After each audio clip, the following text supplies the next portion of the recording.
In this section, we'll be looking into stored procedure. What are stored procedures? What are the definition and what are the uses? So by definition, a stored procedure is a prepared SQL query that can be saved so that the query can be reused over and over again. So we save one or more queries as a stored procedure and call the procedure to execute it.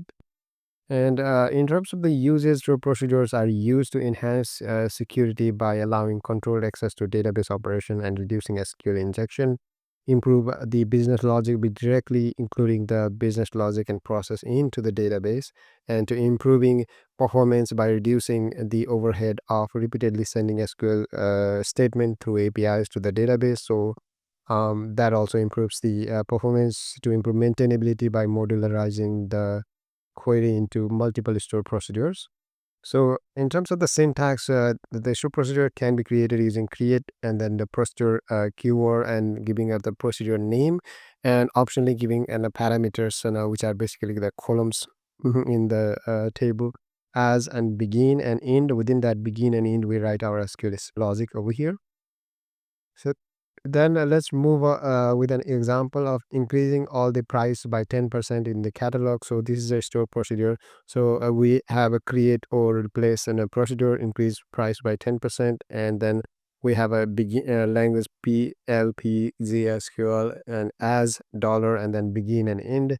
Within that we have update product set unit price equals to and then 1.10 into unit price, which is increases by 10%. And in order to call this store procedure, we just use call keyword and call it as like the given in the example, increase percentage by 10%. Let's move on to hands-on and see the store procedure in action. So let's open up our Postgres admin, and in the Postgres admin to create a store procedure. So currently, let's see the values in the product. Select all from PRDO switch product, and if you call this function, so sure enough, we will get this table. And this table has the first Mango as 2.3, 1.3, 2.2, 1, and so on as a unit price. So we're going to increase this unit price by 10% using a store procedure. So let's write it.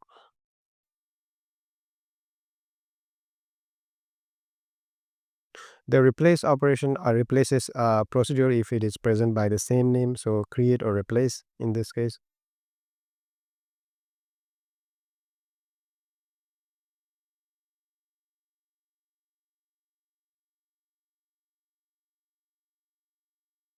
Percent. And once you have that name, you start by the language with your PLPZSQL, and then as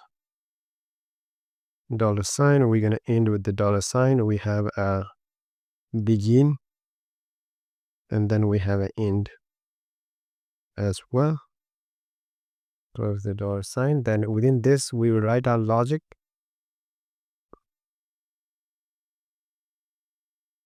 Set unit underscore price equals to, so unit price will be 1.10 times the unit price, previous unit price.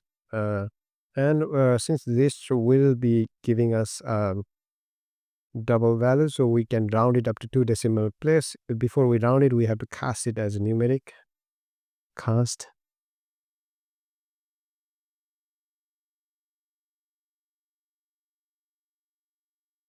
numeric, and then we can round it. We're gonna give it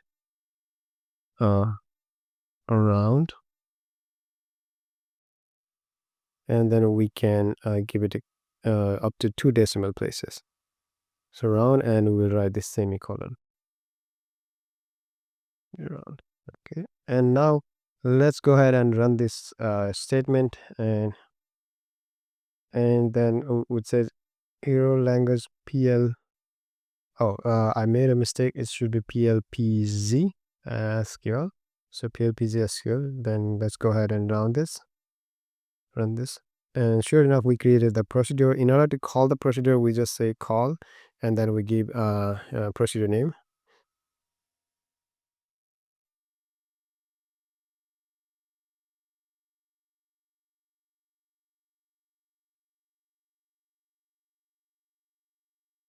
Okay, let's go ahead and run this. And then we will again select the products and see if the value has been updated. Well, sure enough, this has been 2.51 and one has become like 1 point something has become 4.3, 2.2, 1 has become 1.1. And sure enough, it is increased by 10% in all of our product category. So in this section, we looked at store procedure and how to create an store procedure. In the next section, we'll be looking at optimizing performance through indexing.